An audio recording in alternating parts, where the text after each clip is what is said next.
Right, వాళ్ళ పార్టీలో పంచాయతీ వాళ్ళు చూసుకుంటారు కదా సార్, వాళ్ళు అలా ఉంటే కదా మీరు వచ్చారని మీరు ఫీలింగ్. రైట్, నేను మళ్ళీ ఇస్తాను సార్ మీకు, కొంచెం అందుబాటులో ఉండండి.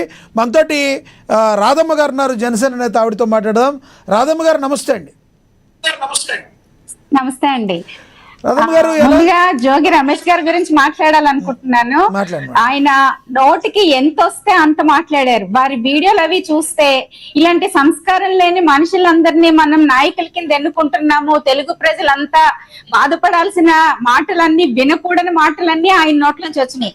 జోగి రమేష్, సన్ ఆఫ్ జోగి రమేష్ అనే సినిమాని ఇప్పుడు తెలుగు రాష్ట్రాల ప్రజలంతా చూస్తున్నారని చెప్పేసి నేను ఈ సందర్భంగా తెలియజేస్తూ, వ్యక్తిగత జీవితం మీద నాకు బురద జల్లుతున్నారు అంటున్నారు. ఒక వ్యక్తి ఎవరైనా సరే రాజకీయాల్లోకి వచ్చారు అంటే వారికంటూ వ్యక్తిగత జీవితం ఏది ఉండదండి. అన్ని మొత్తం అంతా ప్రజలకు చూపించాల్సిందే. మనకి ఎంత డబ్బు సంపాదిస్తున్నా, మన క్యారెక్టర్ ఏంటి, మనం ఏంటి అన్నది. మీరు ఎవరిని పడితే వాళ్ళని మీకు నచ్చినట్టు మాట్లాడేసే మీరు మాత్రం వ్యక్తిగత జీవితం కావాలి, నాకు అంతా ట్రోల్ చేస్తున్నారు అంటున్నారు. ప్రజలంతా గమనిస్తున్నారు. ప్రజలంతా ఈ సందర్భంగా ఇటువంటి ఒక్కొక్క నాయకుడిని, వైసీపీలో ఉన్న వాళ్ళందరినీ మనం బయటకి గెంటేయాలి అని ఇటువంటి సంస్కారం లేని వ్యక్తులు ఒక ఆడపిల్ల జీవితాన్ని నాశనం చేసి దాన్ని కప్పిపుచ్చుకోవడానికి ప్రయత్నిస్తున్నారు. అతని కొడుకు ఆయన 2024 తర్వాత 2 సినిమాలు తీస్తాను పవన్ కళ్యాణ్ గారిని పెట్టన్నాడు కదా. ఇప్పుడు తను, తన కొడుకు, తన కోడలు, తన భార్య కలిపి ఒక సినిమాని మొత్తం ప్రజానికానికి అందరికీ చూపిస్తున్నారు. ఒక కర్మ రిటర్న్స్ అంటారు కదా, ఒక మాట మాట్లాడే ముందు ప్రజా జీవితంలో ఒక నాయకుడిని, వేల కోట్లాది మంది ప్రజల ఆరాధ్య దైవమైన పవన్ కళ్యాణ్ గారి గురించి మాట్లాడేటప్పుడు ఎంత జాగ్రత్తగా మాట్లాడాలి. నోటికొచ్చిన మాటలు అవి మళ్ళీ తిరిగి మనం మాట్లాడలేనంత భయంకరమైన భాషతో ఆయన తనని ఆ అమ్మవారే శిక్షిస్తుందా అన్నట్టు ఇప్పుడు ఇక్కడ నుంచి అతనికి జీవితం అంతా కనిపిస్తుంది, సినిమా కనిపిస్తుంది కాబట్టి ఎండింగ్ కూడా ఇప్పుడే తెలిసిపోతుంది, ప్రజలు చూపిస్తారు అని అనుకుంటూ, ఇకపోతే మాజీ మంత్రి కారుమూరి నాగేశ్వరరావు గారి గురించి మాట్లాడదామండి. వారు అంటున్నారు వీళ్ళు 3 ఇసుక, డబ్బు వీటి చుట్టూ తిరుగుతున్నారు అని అంటున్నారు కదా. మనిషి జీవితమే డబ్బు చుట్టూ తిరుగుతుందండి. అత్యంత దారుణంగా ప్రజా ధనాన్ని, అది కూడా మద్యం కుంభకోణంలో వాళ్ళు కొల్లగొట్టేసి వాళ్ళకి డైరెక్ట్ గా దొరికితేనే కదా ఈడీ అధికారులు వారిని అరెస్ట్ చేశారు.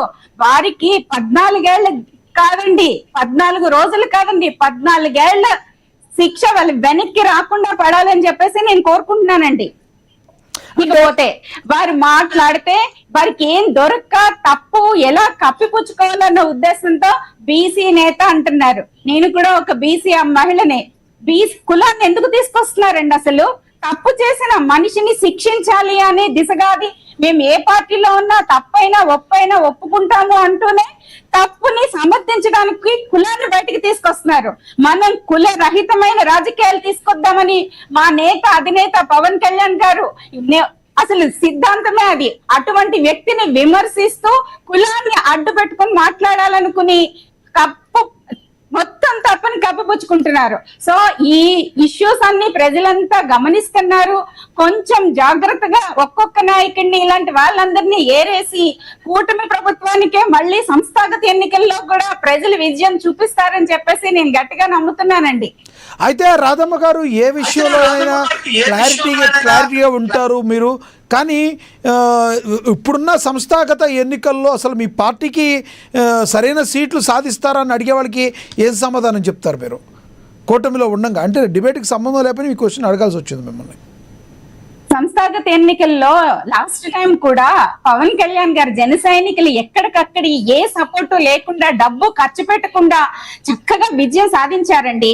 ఇప్పుడు పెద్దలంతా ఎంతో ఆలోచించి ఒక్కొక్క క్యాండిడేట్ ని సెలెక్ట్ చేసుకుని ఖచ్చితంగా జన సైనికులు ఎక్కడ నిలబడినా విజయం సాధిస్తారని చెప్పేసి నేను ఖచ్చితంగా తెలియజేస్తున్నానండి. రైట్ రాధమ్మ గారు, మళ్ళీ ఇస్తా మీతో, మళ్ళీ మాట్లాడతాం మీతో. మనతో కోటిపల్లి అయ్యప్ప గారు ఉన్నారు, రాజకీయ విశ్లేషకులు, న్యాయవాది. ఆయనతో మాట్లాడదాం. అయ్యప్ప గారు నమస్తే అండి.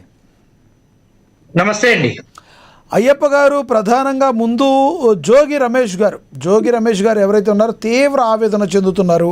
ఆయన ఇది నా వ్యక్తిగత జీవితం గురించి ఇలా మాట్లాడతారా, నేను ఈ రోజున మీడియా ముందుకు రావాల్సి వచ్చిందంటే ఇంత దారుణమైన పరిస్థితులు, మేఘన నా కూతురు లాంటిదని చెప్పుకొస్తారు. ఏమంటారు అసలు జోగి రమేష్ గారి గురించి మీరు ఏం చెప్తారు? ముందు ఆయన మాట్లాడిన విధానాన్ని గతంలో ఇప్పుడు ఏం చెప్తారు? ముందుగా ప్యానెల్లో ఉన్న రాధమ్మ గారికి, అలాగే మా సోదరుడు విజయశేఖర రెడ్డి గారికి, అలాగే వైసీపీ నాయకులకు కూడా నా నమస్కారాలు. శ్రీకాంత్ ఇక్కడ నేను చెప్పాల్సింది ఒకటి, శ్రీకాంత్ గారు, ఇక్కడ నేను చెప్పేది ఒకటే అండి. న్యూటన్ అనేది ఒక లా ఉంటుందండి. అంటే క్రియకు ప్రతిచర్య, చర్యకు ప్రతిచర్య అనేది ఒకటి ఉంటుంది. యాక్షన్ రియాక్షన్ అనేది. సేమ్ జోగి రమేష్ గారి గురించి మనం చెప్పుకుంటూ ఉంటే, ఆయన ఒక బాధ్యత కలిగినటువంటి ఒక ప్రజానాయకుడిగా, ఒక రాష్ట్ర మంత్రి వర్యులుగా పనిచేసినటువంటి వ్యక్తి. పవన్ కళ్యాణ్ గారు ఏదైనా అవినీతి చేస్తే విధానపరంగా మాట్లాడాలి, ఏదైనా తప్పు చేస్తే విధానపరంగా మాట్లాడాలి. అలాగే లోకేష్ బాబు గారు కానీ, చంద్రబాబు నాయుడు గారు కానీ తప్పు చేస్తే విధానపరంగా వారి మీద విమర్శలు చేయడం అనేది కరెక్ట్. నేను దాన్ని రాజకీయ విమర్శల మీద ఎవరు విమర్శ చేయరు. సార్, మీ రాష్ట్రంలో ఈ వ్యవస్థ పట్ల ప్రభుత్వం ఇలాంటి వైఖరి ఉంది, దీనివల్ల ప్రజలు నష్టపోతున్నారని అటువంటి విషయాల్ని మాట్లాడవలసింది ఒక మంత్రివర్యులు. పవన్ కళ్యాణ్ గారిని ఒక పిచ్చి కుక్క అనడం అనేది ఈ రోజుకి కూడా జన సైనికులు జీర్ణించుకోలేనటువంటి ఒక విషయం. ఇప్పుడు అదే వ్యక్తి ఇప్పుడు ప్రెస్ మీట్స్ లో మాట్లాడుతూ పవన్ కళ్యాణ్ గారు, చంద్రబాబు నాయుడు గారు, లోకేష్ గారు ఇట్లా సంబోధిస్తున్నారు. ఇదే అంటే కర్మ అనేది, రిటర్న్ అనేది ఎప్పుడు చెప్తూ ఉంటారు మన పెద్దలు. ఈ రోజున అధికారం గాని ఏదైనా సరే, సాక్షాత్తు ఆ భగవంతుడు శ్రీకృష్ణుడికి కూడా చేసిన తప్పులకి కర్మఫలం అనుభవించారని చెప్పి మన చెప్తూ ఉన్నారు. మన మహాభారతం గాని, అటు రాసినటువంటి భగవద్గీత గాని. మరి ఏదైతే ఆయన హయాంలో అధికారంతో ఆయన చేసినటువంటి వ్యాఖ్యలు యావత్ సభ్య సమాజం తప్పు అని ఖండిస్తూ ఉంది. అదే విధంగా ఈ రోజున జోగి రమేష్ గారి యొక్క కుటుంబ సభ్యుల యొక్క వ్యవహారంలో కూటమి ప్రభుత్వంలో ఉండేటువంటి కొంతమంది వాటిని పదే పదే చూపించడం, కూటమికి అనుకూల మీడియా, అది నేను ఖండిస్తూ ఉన్నానండి. కొన్ని కుటుంబాల మధ్య కొన్ని తప్పులు జరుగుతాయి, భార్యాభర్తల మధ్య కొన్ని గొడవలు ఉంటాయి, వైద్యాలు ఉంటాయి. టీడీపీ ఆఫీస్ కి